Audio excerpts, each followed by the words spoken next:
Hi, folks. This is Louis Hertham, the original Peter Abernathy. Hell is empty and all the devils are here on the Shat On TV Westworld podcast with Roger, Gene, and Big D.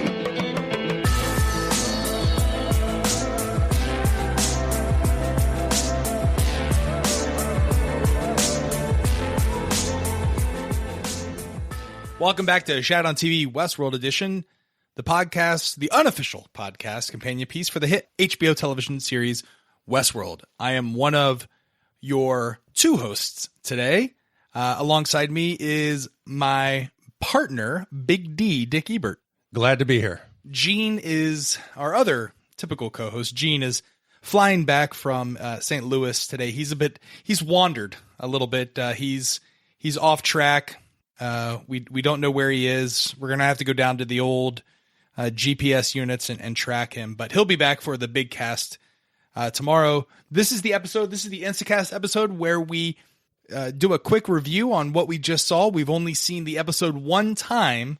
And so this is our immediate thoughts on the episode. If you haven't seen it, we highly suggest you turn off the podcast now, go watch it, then come back and listen to it. Big D, I've got to say right off the bat, this has been the episode I have been waiting for since like episode 2. Well, I got to tell you, each of us has our own favorite of the three podcasts. I know that you and Gene really like the Telegraph. I've always been a fan of the Instacast. And this is the first night that I have no desire to do the Instacast. I wanted to turn right around and watch it again. So this is going to be a difficult one for me to want to do because I just wanted to restart it and watch it again. Yeah, I can definitely. I'm going to see usually we watch the episodes 2 to 3 times, take notes, and do our big cast. By the third time, I'm like, ugh, like it's not because I don't like the series. It's just because I'm like, oh, I've already seen it 3 times. Like, I just want to get the podcast over with. But this particular episode, I, like you, cannot wait. Like, I could see myself watching this episode 3 to 4 times and still enjoying every watch. The nice thing is I don't think we're going to be getting that many more. The Man in Black is William. The Man in Black is Logan. Timeline A and B. There is enough in this episode that if we don't get another timeline email within the next 4 weeks, I think it's not enough. Yeah, see, I'm on the opposite side of that. I've always been anti-timeline. I think there's a couple of clues in this episode that maybe point to at least 2 different time frames happening here. So let's just dive right in. And again, we're going to go out of order. This is an Instacast. We're just going to spout off things that we saw in the episode. So spoiler alert. There was a lot of things that were answered during the episode, Big D. What was your number one thing that was answered in your mind? I mean, first off, it starts off where we get to see, yes, it's confirmed that Maeve has been getting herself killed rather quickly to get back down, underneath with repair so she can start continuing her investigation and start, continuing to work on Felix and now Sylvester. So that was great to see. It was great to see her wake up in a new loop. But to me, basement level 82, loved it. Yeah. Anytime I get to see the past. Yeah. Basement level 82. So as I was watching this, I was thinking to myself, why are there so many damn basement levels, right? And what is going on down there in the basement? Why do you think we've hypothesized that on different reasons why the basement levels are they're not really being maintained? Are you still on board that this is being purposefully done? Forget about being maintained. Did you see the callback? What was there in the background? My boy, Yul Brynner. Yes, the original gunslinger was there in the background. And how Bernard didn't shit his pants, I don't know. That would have made me enough to shit my pants going down in the decrepit basement level 82 and fishing around and seeing him standing there. Again, I'll ask the question. Was that an Easter egg or is the movie canon? There's too many other things going on in my head to even start to think about, movie connections and whether or not this is a callback, an Easter egg, or whether, there's a canon for the movie. There were just so many other things. It was great to see that we finally got some answers. We finally found out Seis Moore is still around. We got an answer as to the tracking device and the information, the espionage going around. We got some background on Teddy. We got to see the Man in the Black and Teddy Roadshow. There were so many great points in this episode. I want to go back and watch it right now. But of them all, what stuck out to you? For me, the biggest thing was the Arnold is not the man we thought he was reveal with the 5 hosts that were kind of in Sector 17, another Easter egg for those people who've watched the Westworld movie. You and I, that was one of our things that we talked about on our podcast when we went back and reviewed the movie is how it felt so like in the 1970s, you knew a movie was futuristic if they kept using words like sector. And on the hovercraft I'm not sure if you caught this, but you know how the pilot was saying, we're entering sector blah, blah, blah now. And in today's episode, it was like Sector 17 is an area that hasn't been, explored by technicians in a long time. And lo and behold, that's where we find out that Dr. Ford has been housing 5 hosts that were created for him specifically by his partner Arnold. And they're all, Generation 1 robots. And it's, young Robert, which you, me, Gene all called it. Like that was specifically going to be young Dr. Ford. His brother is there in a young form, his mom. And the man who we thought was Arnold is actually a host that is modeled after Dr. Ford's father. And that goes back to, what was it, episode 2 or episode 3, where we pointed out in the room, it looked like, the Arnold was a host. Like we looked like we found the face of a host. Now, so does that make you think, because Dr. Ford's telling Bernard that that's a photo of Arnold, his partner. We now know that is the likeness of his father. Right. So is that entire story false? That entire story was false. Well, all right. That's, I think, the big question, right? We don't have the answer to that. I don't necessarily know if it's false. I don't know if it was a story that was just told, but we know whatever Logan said in Contrapasso in last week's episode, that Arnold had never been photographed.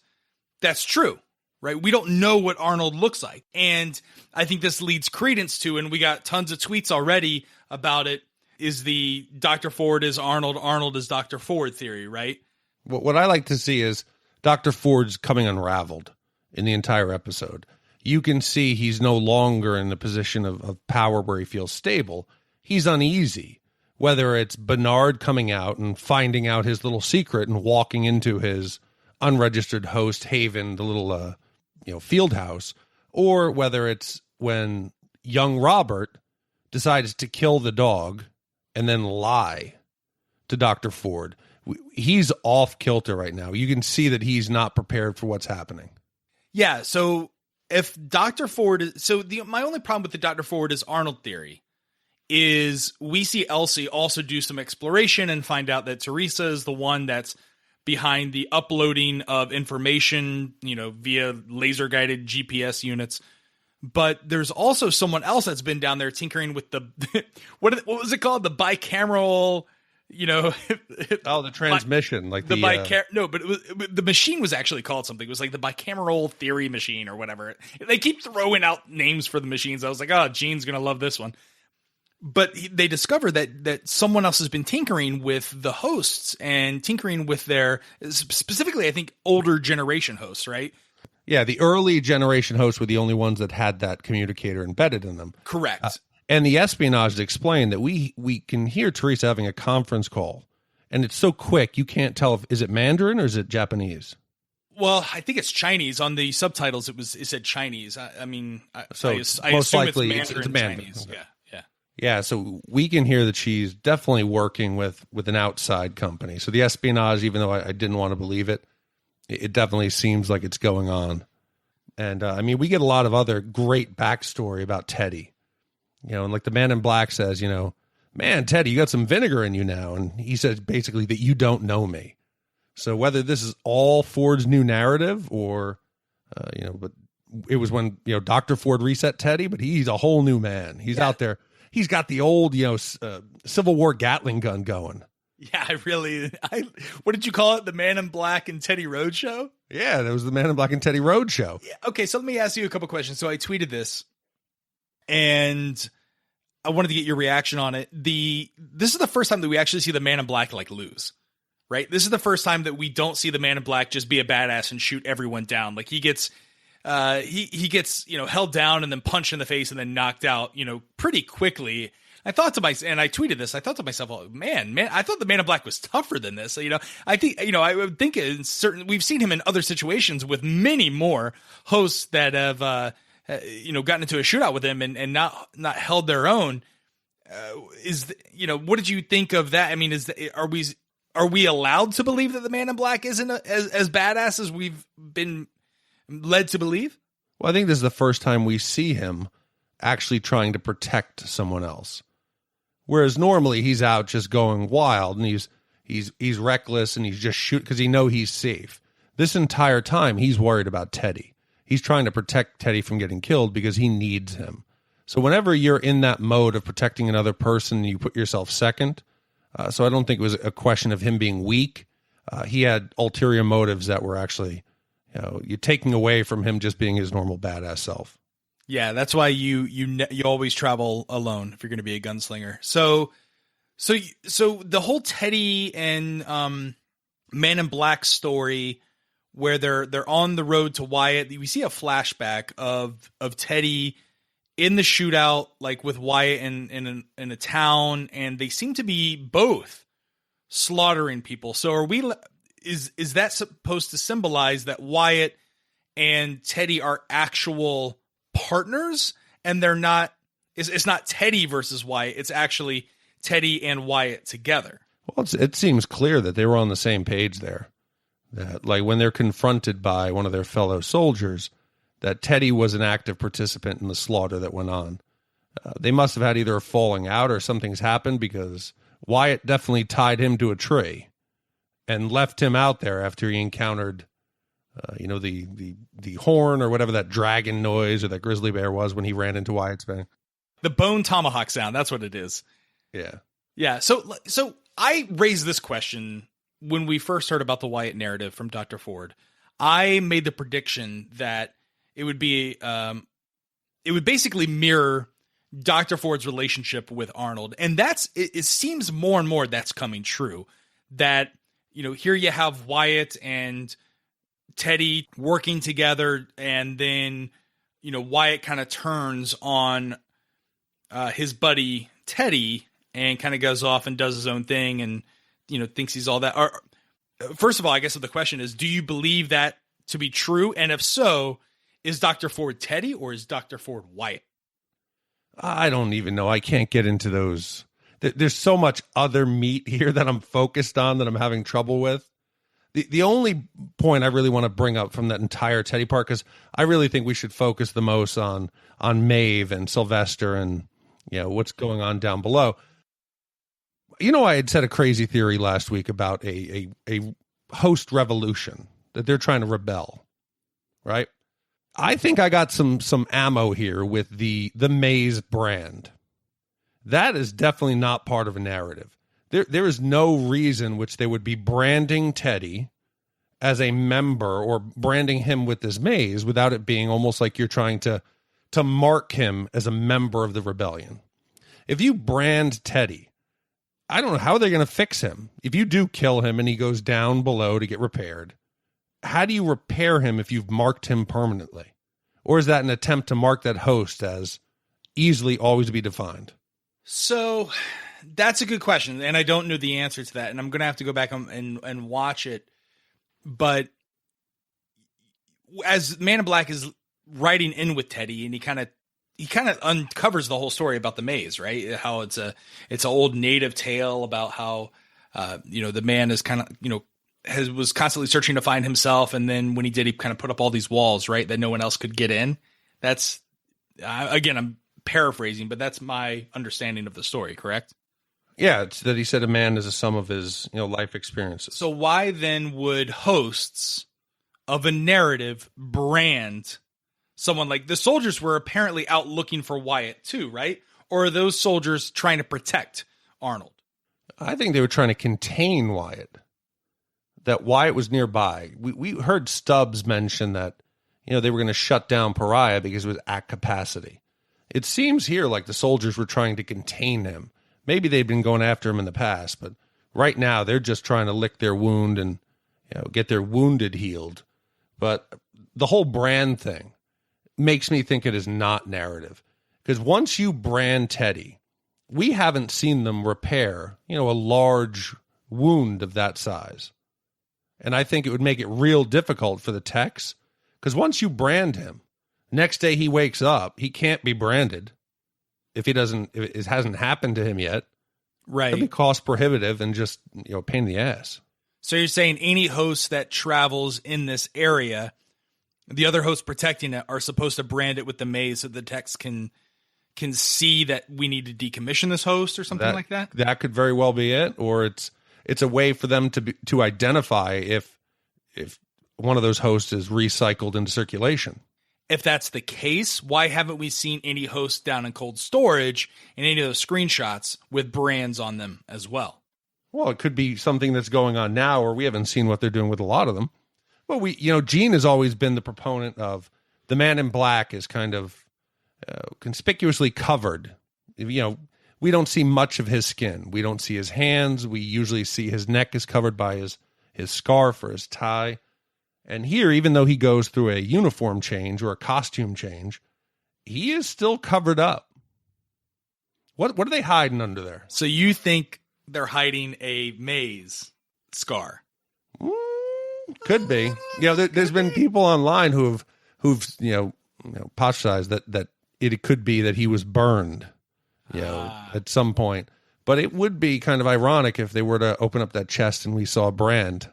Yeah, noticeably, the two characters that were the focal point of last week's episode were completely absent, so we don't know what's going on with the nitroglycerin or whether or not William is going to get burned and then have to cover up. So we'll see. So the William is Man in Black possibility still lasts for at least another week. So you mentioned Seis Moore. We finally discover where Seis Moore has been the entire time. He's been using company sick days to get drunk. The Mesa Gold in the decamination unit, not the decamination unit. What's it called? It's called the decompression unit. Yeah, up on the Mesa Gold, enjoying some margaritas and hitting on guests at the bar. To the point to where he's peeing in the office. Like that can't be.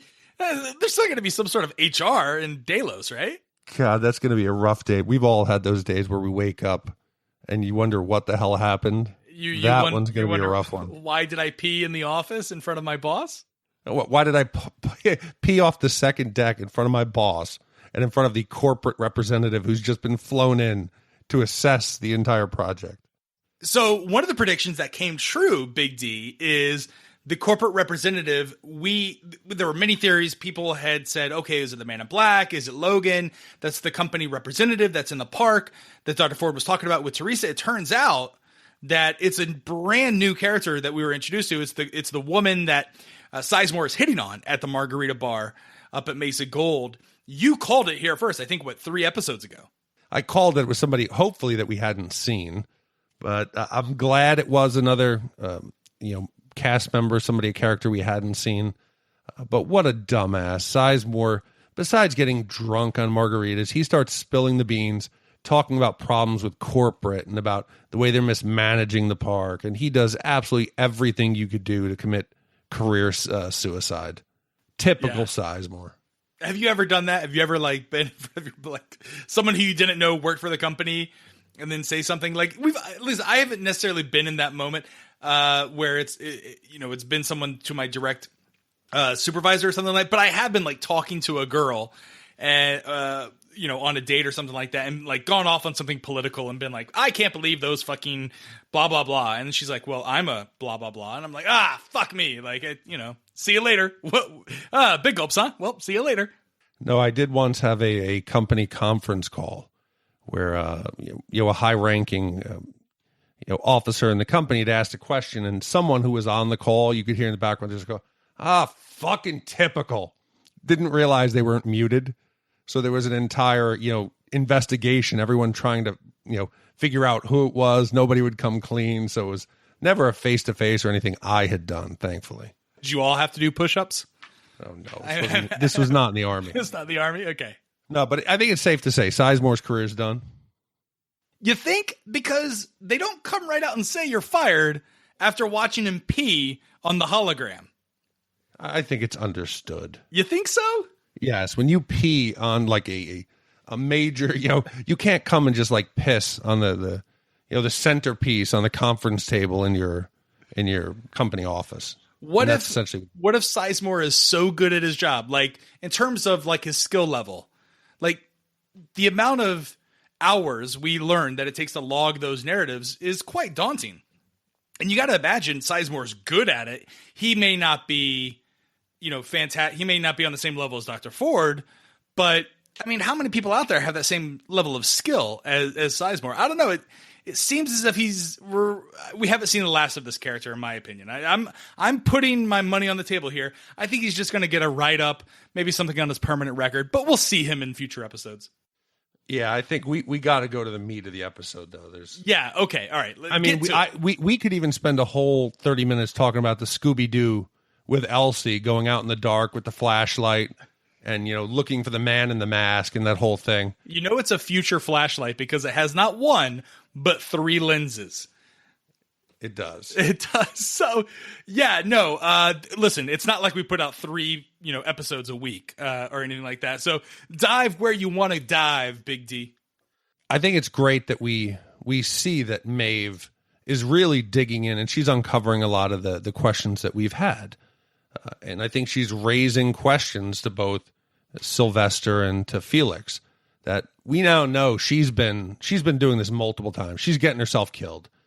She's provoking guests to choke her out and to kill her in the least invasive way possible. So she starts off by getting one of the, by talking about one of the host's manhood and getting him to choke her out. She comes in. Felix is right there. She wakes up, and we can tell that this conversation's been going on multiple times. And we also see that she's finally had done some research, and she has now leverage on Sylvester. Any sensible tech would realize the danger they're in. So for her to be able to hold leverage against him and actually get him to do her bidding and manipulate and to actually modify her personality, it's got to be something big. More than just banging, hosts in the storage closet. Listen, this is why you always pay your people a livable wage, something that, won't, listen, you don't even have to pay them a fair wage. Just do what Disney does and give them, 12 times a year you can go into the park for free. You and up to 4 guests. Come on, give these guys something to where they're not, selling, corporate secrets on the side. What did you think of the horrific walk that Maeve took with Felix? I could not imagine, and it goes to the tremendous acting chops of Thandie Newton, that walk where she forces Felix to prove to her that she is no longer, that she's not real. She says, "How do you know the difference between me and you?" He says, "Well, I was born and we're essentially the same." And she wants proof, and he walks her through what had to have been the most just mind-bending experience to someone who believes they're real. The only problem I had with that scene, and someone tweeted me it, I thought it was pretty hilarious, is, you go through like this, intricate maze of, all the different floors of Delos and the executive offices and all that narrative and QA and all that. And then it ends with what appears to be like a Westworld timeshare, commercial playing on the big LCD screens. The only problem I had with this scene is that in real life, and again, I know it's a fictional story that I really shouldn't be nitpicking or anything like that, but someone would notice, a butcher who's like the lowest form of employee there, walking through all those different levels with a host. He shouldn't, there's no other person that's doing that. It's going to raise alarms. There's got to be supervisors somewhere that's going to say, "Why are you here? Why are you doing this?" Like, he knows he should be fired. This is a fireable offense. They've got to have CCTV cameras everywhere. Security's where's Stubbs in all of this? How is Stubbs not seeing this? Yeah, I think without a doubt, that was the only part that was a little implausible. Yeah, you wanted to really, walk her through every aspect from creation. And that was kind of cool that we got to see them bring a host to life for the first time, where they go from the milky white creation and they infuse them with blood and you can see them get color. So they walk the entire process from birth up into, Maeve's past storyline where, he gets to give her some of the, the background of how they're created and their storylines and how she's only worked at the brothel for a year. So I understand they had to do it to move the plot along, but like you're saying, practically they would have been caught. Yeah, exactly. And listen, I'm willing to suspend belief for that because it's answers we needed to see. And I, as the audience, I enjoyed seeing that. I enjoyed, like you said, seeing the host be born. I enjoyed seeing all the different animals that they had. I enjoyed, seeing the timeshare commercial. I enjoyed, understanding all the different characteristics and personality traits that they infuse in the host and the different levels. I enjoyed the Felix character. I enjoyed Thandie Newton's character, Maeve, holding the scalpel up to Sylvester because Sylvester got a little racist there with his colleague Felix, saying, what is this, some hentai stuff? Like, you know what I mean? Like, that's pretty shitty to say when you're eating ham sandwiches, banging the nubile redhead on VR. You know what I mean? Sylvester's not the most ethical person in the world. Now all of a sudden he wants to, turn in his buddy. Fuck you, Sylvester. Fuck you. So here's a question I have. When Felix is proving to Maeve that she is actually a creation, and he's showing her the visualization of how her character processes information. And we see it go from, how she answers a question, and we see that it goes from conflict to improvisation to error. And Maeve kind of locks down and freezes. When she reboots, are we led to believe she's somehow unlocked? Because later on, which I thought was another kind of questionable move, Maeve asks Sylvester to modify her, to change her personality traits. And to me, this is a very, very, you're putting your entire life in his hands. If you want him to actually adjust you, he could easily just wipe you out. He could drop your intelligence down to 0. He could change it so that he could get you back under control. You could no longer blackmail him. He then comes back and says, you've already been modified by somebody with a higher level. Right.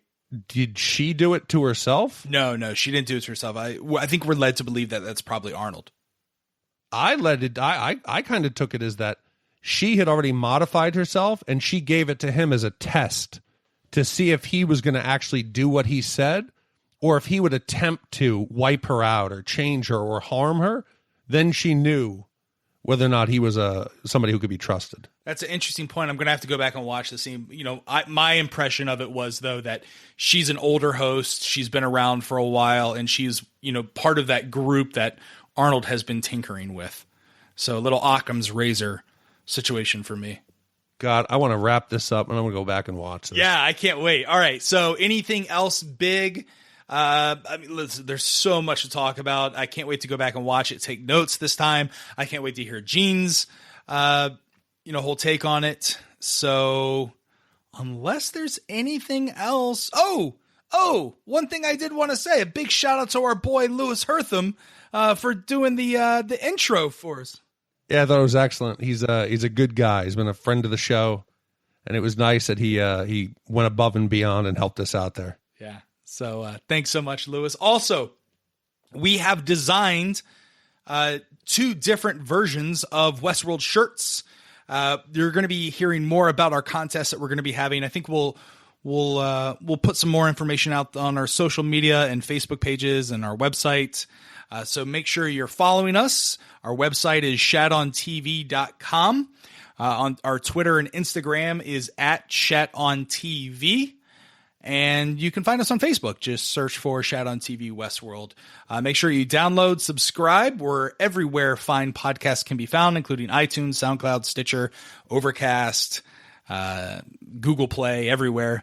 And on behalf of my co-host, Big D Dick Ebert, and our lost host wandering around looking for the constellation of Orion, Gene Lyons. My name is Roger Roper, saying we'll see you next time here in Westworld.